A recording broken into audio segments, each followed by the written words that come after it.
akan dikorbankan segala harta benda di kalangan orang-orang Arab Quraisy ketika itu, diserahkan kepada Nabi Rasulullah ataupun diserahkan kepada Muhammad bin Abdullah, dan Muhammad bin Abdullah ini akan menjadi orang yang paling kaya di kota Mekah, orang yang paling kaya sekali di benua Arab, di Jaziratul Arab ataupun di benua Arab.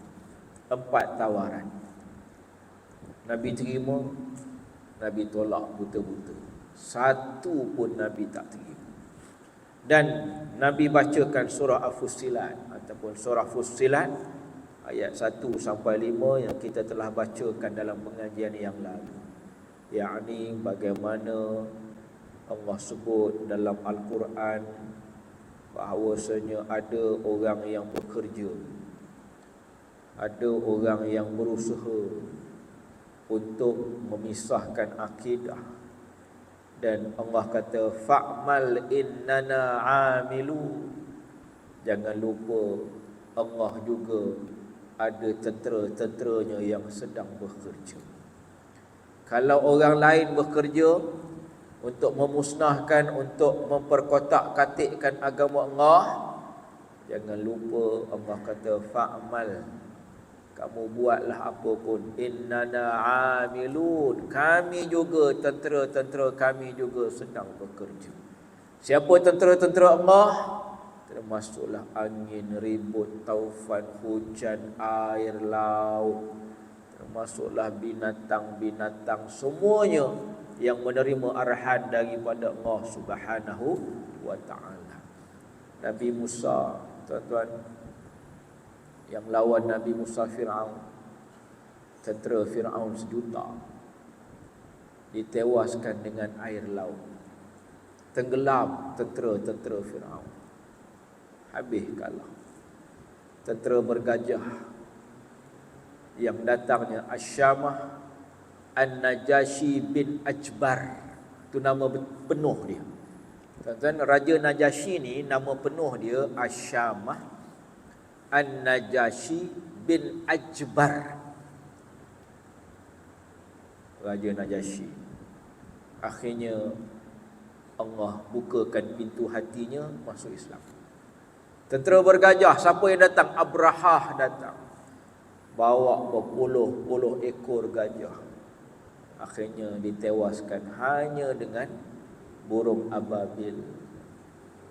Burung ababil itu membawa batu-batu yang memang datangnya daripada api neraka Allah Subhanahu wa ta'ala. Kena gajah, mati gajah. Tertimpa pada gajah, terbakar gajah.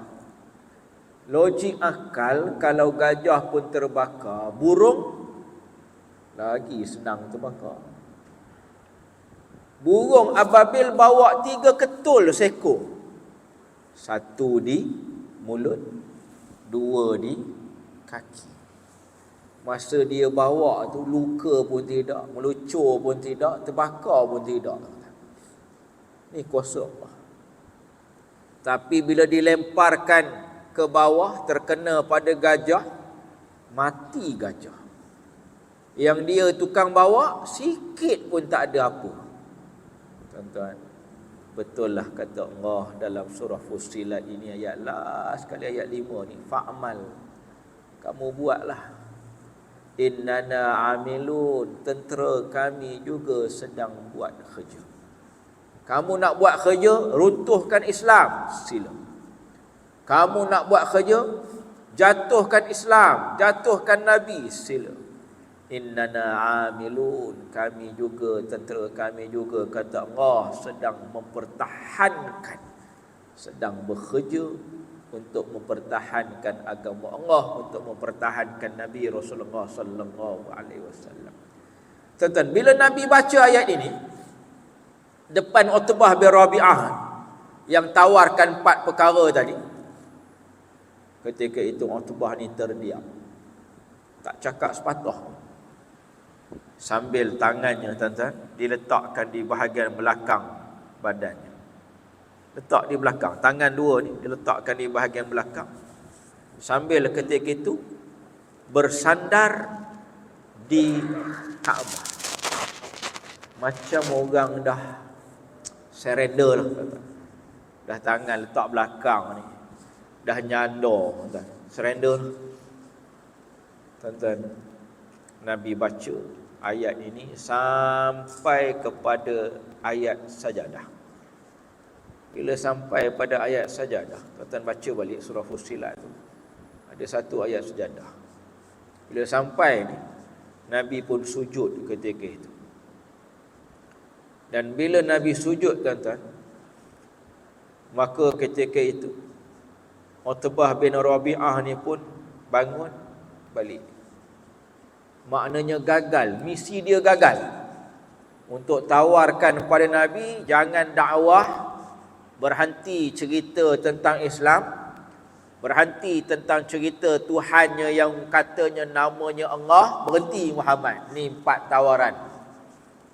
Maka ketika itu, tuan-tuan, dia pun balik. Dan kawan-kawan yang sedang menunggu tu, apa katanya? Tuan-tuan, kawan-kawan orang Arab Quraisy ni, akhirnya mereka tengok muka Utbah ni, masa balik dia kata, "Ya Utbah, wahai Utbah, kami bersumpah," katanya, "tadi kamu pergi muka lain, kamu balik muka yang lain." Maksudnya masa pergi tadi beria, bersemangat, bersungguh-sungguh, ceria, senyum.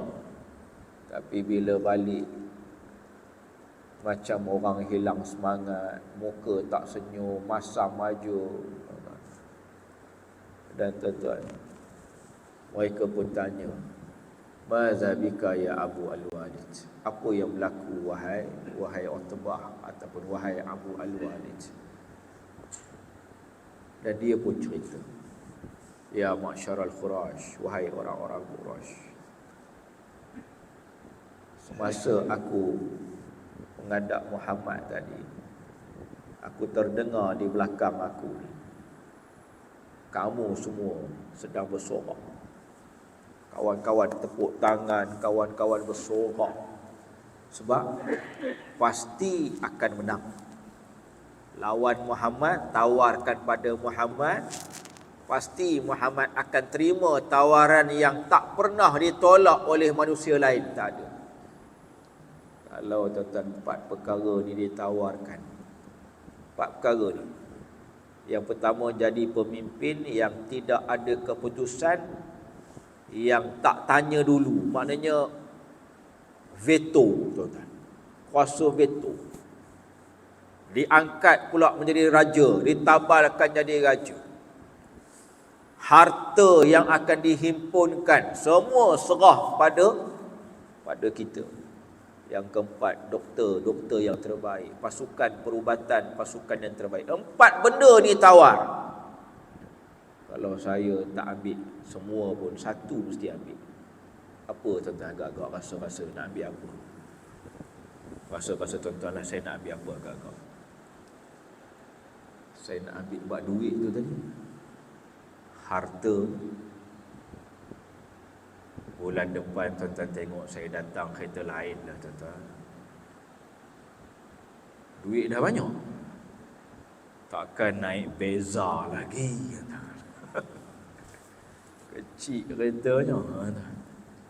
Tak muat ke Ustaz? Anak 7 katanya, bini seorang, 7, 8, 9 orang. Muat, tuan-tuan. Merempiklah sikit, tuan-tuan. Anak saya hari tu, bila kemarin, dia nampak bas lalu, Walid beli bas katanya. Dia suruh beli bas, tuan-tuan. Dia pagi-pagi berempik nak pergi sekolah, tuan-tuan, dengan beg sekolahnya lagi, tuan-tuan. Tu dia nampak bas kat traffic tu, Walid beli bas satu, katanya. Budak mana tahu apa, tuan, dia tak tahu harga bas, dia ingat beli basnya beli sekelat. Hai, tuan-tuan. Tuan-tuan, bulan depan saya datang naik bas lah, tuan-tuan.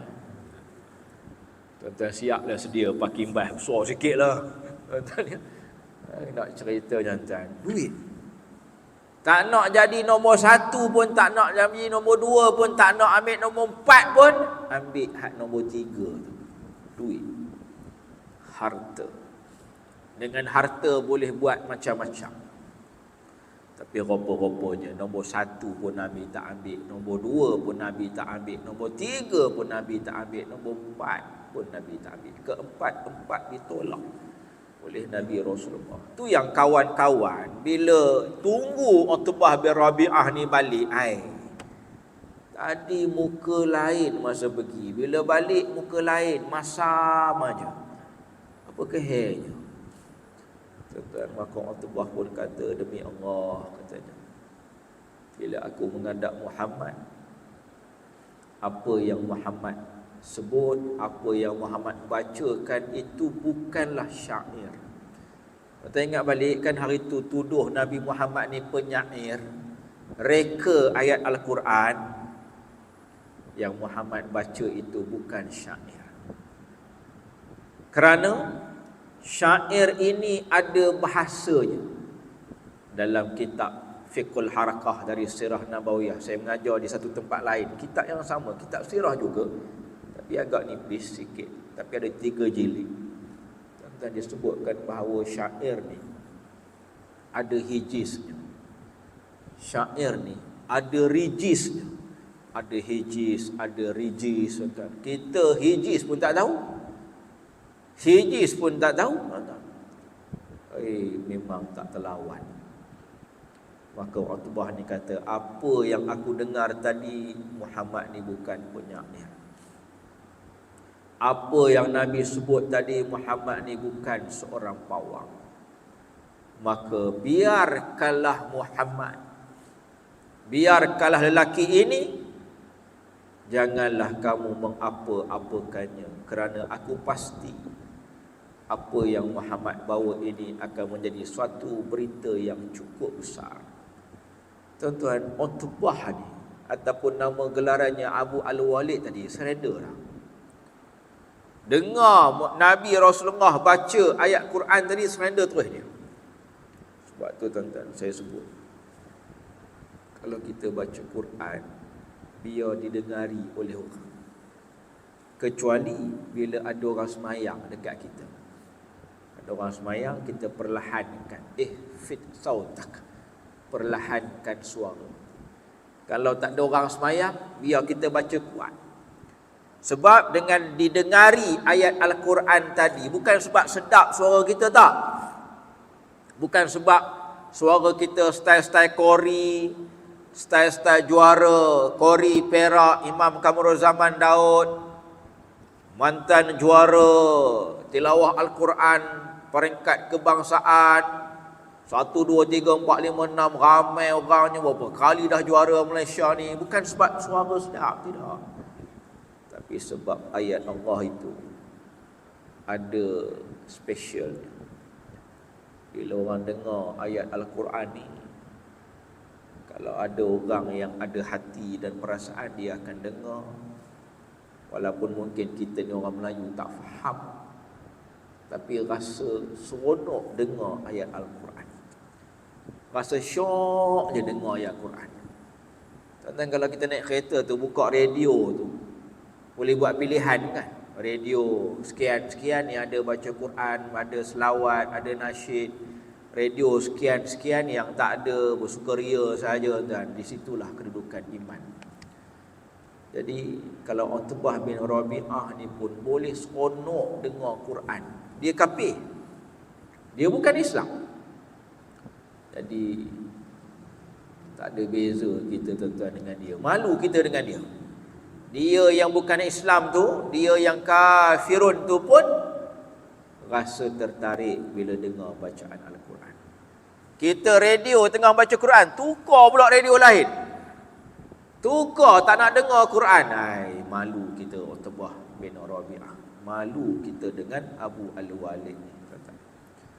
Tuan-tuan, sampai Utbah ni kata, tinggalkanlah Muhammad, janganlah kacau Muhammad, biarlah Muhammad tu, sebab apa yang dia bawa ini pasti satu berita yang cukup besar. Kalau orang Arab dapat menewaskannya, berarti kamu sudah cukup dengan usaha kamu. Dan kalau dia menang dengan orang-orang Arab yang lain, maka pastilah kekuasaan milik Muhammad adalah milik kamu juga. Tuan-tuan, ni andaian daripada Utbah. Muhammad ni akan menang satu hari nanti. Kalau dia menang, orang Arab menang. Betul tak betul, tuan? Betul. Dalam perang Badar, siapa menang? 313 lawan 1000. Tentera Arab Quraisy 1000. Kalau nisbah, tuan-tuan, 1 lawan 3, menang orang Islam. Dalam perang Uhud, pergi tentera Islam 1000. Tengah jalan, balik 300. Siapa 300 ni? Iza ja'akal munafiq. Bila datang kepada kamu orang-orang munafik. Dalam surah Al-Munafiqun ada. Balik 300. Siapa ketuanya? Abdullah bin Ubay. Abdullah bin Ubay balik. Bersama dengan 299 lagi. Masuk dia 300. Balik. Nabi terpaksa susun balik pasukan tenteranya. Tadi dah susun. Siapa duduk depan, siapa duduk kanan, siapa duduk kiri. Siapa pasukan pemanah, siapa pasukan berkuda, siapa pasukan berjalan. Nabi siap susun dah. Tiba-tiba tengah jalan balik 300. Orang-orang munafik. Nabi kena susun sekali lagi. Itu pun tuan-tuan, fasa yang pertama menang. 700 ni lawan berapa ribu? Lawan 3000. 700 pergi 1000, balik 300, tinggal 700. Orang Islam. Tentera kafir berapa orang? 3000. 1 nisbah 4. Lebih kurang lah, 1 3,5. 1/4 lah. 1 nisbah 4. Kalau tadi perang Badar 1 nisbah 3, perang Uhud lagi bertambah. 1 orang kena lawan 4 orang. Tapi fasa yang pertama menang. Fasa yang kedua kalah. Itu pun bukan sebab ramai, sebab silap. Silapnya apa? Tak ikut arahan Nabi Rasulullah. Tapi akhirnya Allah bagi pengajaran juga. Maknanya kena ikut. Kalau Nabi kata A, A. Kalau Nabi kata B, B. Jangan dilawan. Kalau dilawan, akhirnya kalah.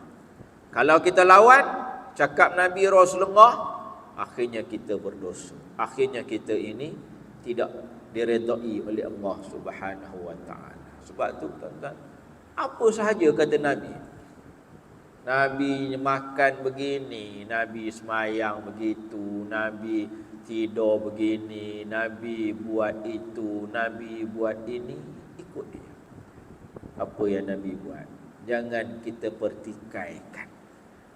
Risau nanti tentang jadi macam dalam juzuk yang ke-27 itu, tentang orang-orang yang munafik ini tadi. Allah rakamkan satu surah, surah Al-Munafiqun, cerita tentang orang-orang munafik. Satu surah tu daripada awal sampai habis.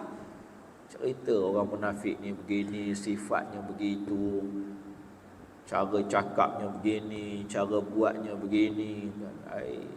Harap-harap kita tak termasuk di kalangan orang-orang yang sebegitu. Dan tuan-tuan, rupanya betul tuan-tuan. Pandangan Abu Al-Walid ataupun Utbah ni Muhammad akan menang. Perang Badar menang, perang Uhud fasa pertama menang, perang Khandaq menang. Ni perang besar-besar. Dan ya, apatah lagi Syriah yang lain. Syriah ni apa dia? Operasi yang kecil-kecilan. Jadi dua tuan-tuan. Syriah perang yang kecil-kecil. Satu lagi Al-Harbu, perang yang besar. Tuan-tuan, apa bezanya? Al-Harbu ni Nabi pergi. Syriah ni Nabi hanya buat perancangan, Nabi susun, sahabat yang pergi. Al-Harbu Nabi pergi, Syriah Nabi tak pergi. Tapi kesemuanya, ketuanya Nabi Rasulullah sallallahu alaihi wasallam. Bukan sebab Nabi takut tak pergi, tak. Tapi sebab cukup dengan sahabat aja pergi. Sahabat pergi pun menang dah. Kalau Nabi pergi lagi menang. Dia lagi besar kemenangannya. Tapi sahabat pergi pun dah menang. Dan Nabi nak ajar pada sahabat bagaimana jadi ketua. Contoh dalam peperangan Zatus Salasil. Satu perang namanya Zatus Salasil. Ada seorang sahabat namanya Ikrimah. Ikrimah ni baru masuk Islam. Nabi lantik jadi panglima, ketua. Jadi Nabi ni nak ajar sahabat, kalau aku tak ada, orang ni ketua, orang ni ketua. Kalau jadi ketua kena begini, begitu, begini, begitu. Nabi nak latih sahabat. Perang ini sahabat ni jadi panglima. Perang sana sahabat ni pula jadi panglima. Perang yang itu sahabat ni pula jadi panglima. Jadi Nabi latih sahabat. Sebab tu bila Nabi wafat, Nabi meninggal dunia, tak ada masalah. Berlaku peperangan yang pertama selepas Nabi wafat, peperangan Al-Yamamah. Abu Bakar tahu dah nak susun macam mana sebagai khalifah ketika itu. Nak lantik siapa panglima, nak pesan apa pada panglima. Abu Bakar susun. Sebab apa? Sebab dah belajar dengan Nabi Rasulullah. Nabi ni tiap kali mesyuarat untuk sebelum pergi perang, persiapan tu, salah seorang ahli mesyuarat kanannya ialah Abu Bakar As-Siddiq. Sebab tu tuan-tuan, kita ni pun kena latih macam tu juga. Kena latih begitu. Contohlah rumah kita tuan-tuan ya, latih anak-anak untuk buat keputusan. Latih anak-anak untuk bagi pandangan. Sebab Nabi pun minta sahabat bagi pandangan. Kita cuba tengok perang Badar. Bila dapat 70 orang tawanan, kan Nabi panggil sahabat. Abu Bakar, Umar, Osman, Ali, Abu Ubadah, Amir Al-Jarrah, sahabat-sahabat yang lain tuan-tuan panggil. Kita ada 70 tawanan, apa cadangan? Tu yang Abu Bakar cadang, ya Rasulullah, aku cadangkan bebaslah. Sebab mereka ni ada yang adik-beradik kita, ada sanak saudara kita, ada yang keluarga kita daripada Mekah, kita pun asal Mekah. Tuan-tuan, jangan lupa dalam perang Badar tu ada seorang menantu Nabi Rasulullah. Dalam tentera tu, yang ditawan tu salah seorang yang menantu Nabi Rasulullah. Tu yang Abu Bakar cadang, bebaslah ya Rasulullah. Nabi cana pandangan. Dapat satu pandangan, pandangannya bebas. Tanya pula pandangan orang lain, sahabat-sahabat lain. Omar pula cadang, ya Rasulullah, kita bunuh je lah. Ini dah bagi warning hari tu. Kita pun dah banyak kali dah orang kafir Quraisy ni bunuh orang Islam, seksa orang Islam, tangkap orang Islam. Teringat balik Sumayyah mati kena bunuh. Yasir suami Sumayyah mati kena bunuh. Berapa ramai dah mati. Tu yang Omar cadang mati tu, ya Rasulullah cadang bunuh je lah. Tuan-tuan, ada satu lagi cadangan yang kita tak perasan. Kita boleh rujuk nanti. Cadangan Ali bin Abu Talib. Kita duk ingat cadangan Omar ni ganas dah. Tapi rupanya cadangan Ali lebih ganas lagi. Apa cadangannya, tuan-tuan? Ali mencadangkan, ya Rasulullah, aku cadangkan tawanan-tawanan ni kita bawa naik ke gunung, nak bawa naik ke bukit. Sampai di bukit, di puncak, kita tolakkan ke bawah. Oh tuan-tuan, ganas cadangan Ali ni. Tolakkan ke bawah. Tolak ke bawah tu agak-agak tuan, hidup ke mati tuan? Mati tuan-tuan. Kepala mungkin terempak batu ke, terlanggar kayu ke, terlanggar pokok ke, tuan-tuan, terlanggar itu ini, tangan patah, kaki luka, muka berdarah tuan-tuan. Ni tuan-tuan ni ganas juga Ali ni. Dan akhirnya Nabi himpun cadangan ni, Nabi buat keputusan. Tu yang kita belajar hari ni. Apa keputusannya? Keputusannya ialah mereka ni kena bayar jizyah, kena bayar cukai. Bangun 2-3 orang, ya Muhammad, wahai Muhammad, kami ni hamba, duit tak ada, nak bayar macam mana? Maka Nabi ubah keputusan bagi yang hamba-hamba ni yang tak boleh bayar ni. Nabi kata tak apa, yang boleh bayar, bebas. Yang tak boleh bayar ni buat apa? Ajar anak-anak orang Islam 10 orang. Sampai pandai membaca, sampai pandai menulis. Ajar. Bangun pula 2-3 orang, wahai Muhammad. Tak panggillah Nabi tu Rasul sebab dia bukan Islam. Panggil Muhammad je lah, ya Muhammad, wahai Muhammad. Aku tak reti membaca. Aku tak reti menulis. Orang Arab, tuan-tuan. Termasuk Nabi sendiri, tuan-tuan. Nabi ni Allah ujinya tak boleh baca, tak boleh menulis. Jadi kalau nak tulis surat, ada Zaid bin Harithah, ada Abu Bakar As-Siddiq, tuan, tukang tulis. Nabi Rasulullah, ada Ali bin Abu Talib, tukang tulis. Jadi serupa juga macam tawanan tadi, ya Rasulullah, wahai Muhammad, aku tak reti menulis. Aku baca pun tak boleh. Akhirnya Nabi bebaskan. Tak ada duit, tak apa, ajar. Tak boleh ajar, bebas. Yang bebas-bebas tu akhirnya masuk Islam. Melihat keadilan dari Nabi Rasulullah sallallahu alaihi wasallam. Sebab tu tuan-tuan, kita kena tunjuk kebaikan Islam.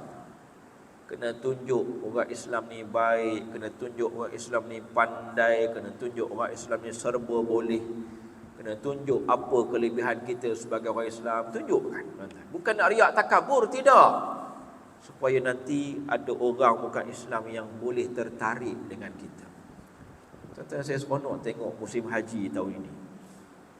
Ada rakaman kan? Bukan ada rakaman, ada live daripada Mekah. Yang baru ni lah, musim haji baru ni. Kalau dalam channel hari tu, dululah punya channel, sekarang saya tak tahu, 111. Sekarang ni katanya dah berubah channel. Saya pun dah tak ada dah channel tu. Tapi kasutnya adalah YouTube.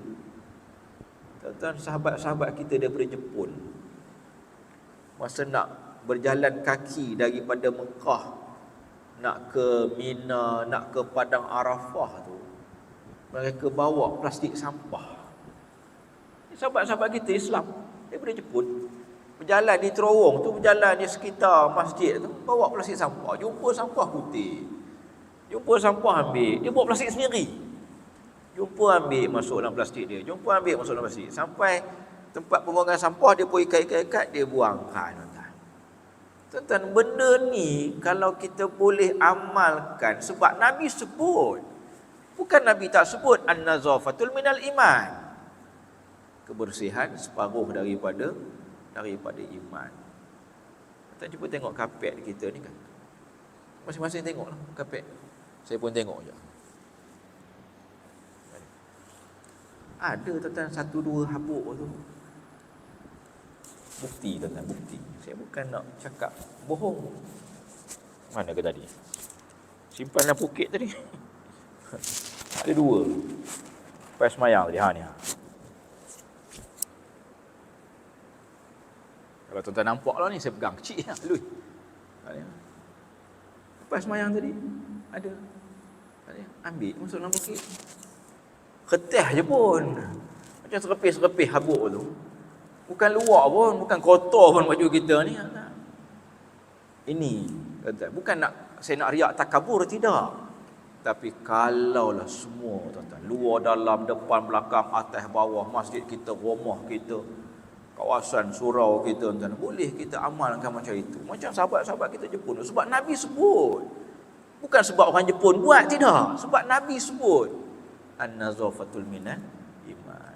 Kebersihan separuh daripada iman, tuan-tuan.